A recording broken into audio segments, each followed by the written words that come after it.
Hello. Welcome to our Parent Academy. My name is Kevin Monahan, and I'm here with my good friend and esteemed colleague, Dr. Rob Furman. Hi, Rob. Hello, Kevin. How you doing today, buddy? I'm doing well, my friend. Hey, guess what we're going to do today? We're going to turn things around, just like you did to me the last Parent Academy where you just sprung a topic on me. I'm going to do the same to you. But here's the thing. This topic that we're going to talk about today is pretty much right in your wheelhouse. All right, so this is what we're going to do. I happened to read a really intriguing article in the Huffington Post regarding 5 ways artificial intelligence and virtual reality will change education. And I was intrigued by everything that was going on, in that article and how the progressive thought was, coming forth. Now, I'm going to take the role as somebody that is more traditional in nature. All right, kind of like what our parents, how they were taught. All right. Now, we know that technology is a great thing when it's implemented properly, but here's the thing that we need to deal with. When we're talking about technology being used, I think the author of that article wrote, great teachers will not be replaced with technology. Great teachers will actually facilitate learning with the help of technology. And that is an awesome statement, and it's accurate. But here's the thing. Not every teacher is great. They're always evolving and moving towards that, in their practice. So here's my thing, Rob. As a parent, how do I know that the technology that the teacher is infusing in classroom instruction is actually helping my kid, or is it just enabling him just to keep looking up answers? Is he actually learning? What are some things that I can look for, in my child to know if they're actually learning or if they're being enabled? All right. Well, by the way, I think the author of that article did a yeoman's job on writing it. And if you want to read it, the article that he's discussing, it's at HuffingtonPost.com/Rob-Furman. That's me. It's my article. That's why he's jumping on my own thing here. Kevin, the first thing that parents need to accept, and this is probably the hardest pill to swallow, is the technology is changing and has changed what we need to know and how we need to know it. So when we say things like, is my kid just looking this up on the computer? Well, the computer is going to be there for life. So if they can look it up now, they can look it up then. There's no need to actually memorize that fact or memorize that concept because the computer will always be there. One of the other big things that I discuss in my book, The Future Ready Challenge, is math computation. We don't need to do it anymore. Doing math computation is a colossal waste of time. We don't do long division anymore. What we do is we use a computer or we use a calculator. The only place that people still hand fill out math problems is in school. The only place that every place else in the world, they use calculators and computers to do all of that math for them. So what we need to be teaching our kids is application. How does algebra get to these answers? Not, here's a random formula, do it, because the computer will do the formula. But which formula is going to teach us which engineering problem? How do you break the secret code using algebraic equations? How do you use geometry to figure out the amount of area you have in your yard for a swimming pool or whatever the case may be? So it's really, the idea of computation is gone. So what I'm saying with the AI article and the VR article is those teachers that aren't willing to look at technology and say, this computation, handwriting, all of these type of things, they're not needed anymore. They're nostalgic, parents like them, but they're not required anymore. As a teacher who I could see the writing on the wall, AI and VR will take over our jobs if we don't become something that's indispensable. And the one thing that an educator will always have over a computer is the human factor. Compassion, integrity, morality, being able to work with the children on a human level.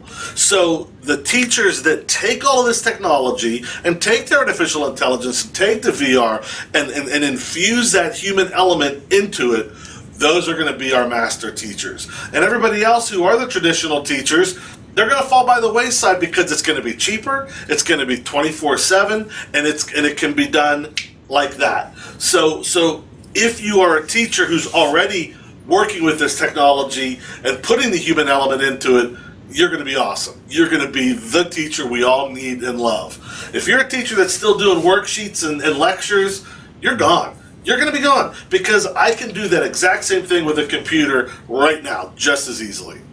Okay.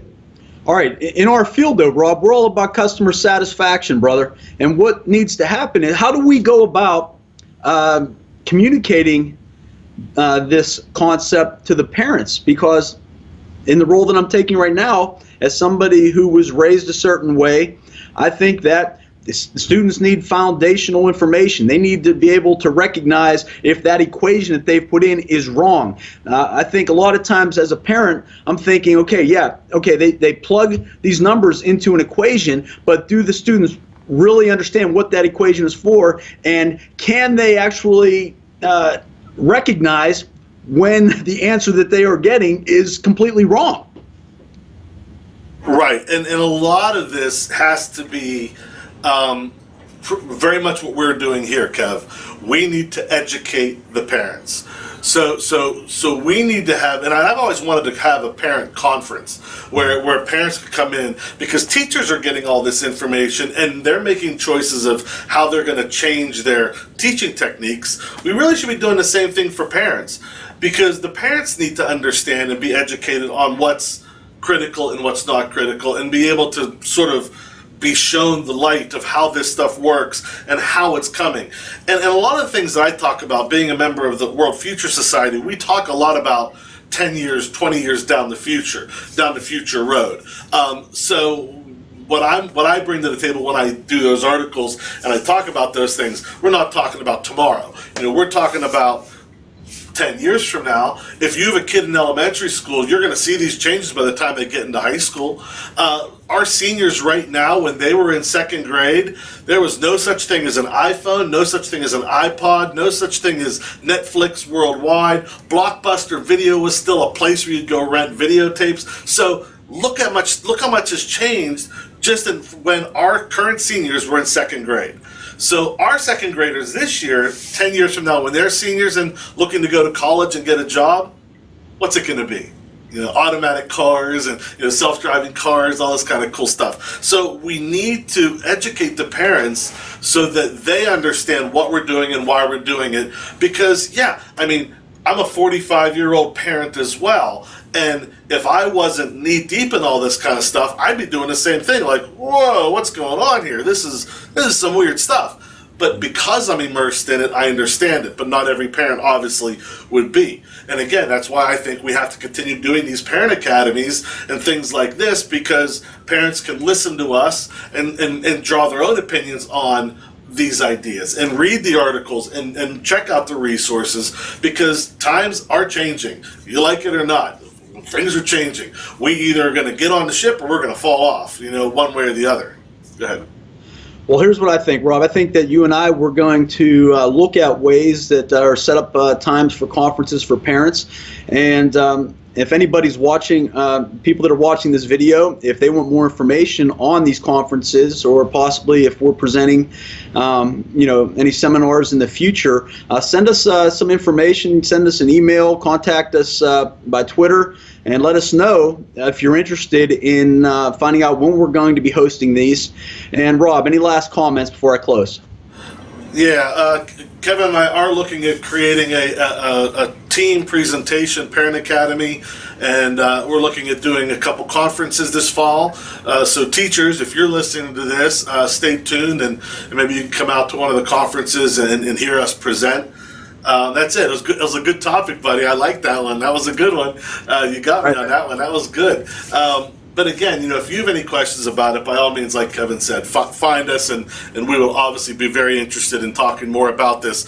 It's going to be a big transition for education, and it's coming. So we want to prepare our teachers to be the best facilitators of technology that we possibly can for the kids. Go ahead, buddy. Close it up. All right, man. Hey, this was an awesome topic, and I think that we're going to be dealing a lot more with this in the future academies. So, hey, This is Kevin Monahan and my good friend Rob Furman. We're signing off on the newest and greatest Parent Academy. Have a great day, everybody.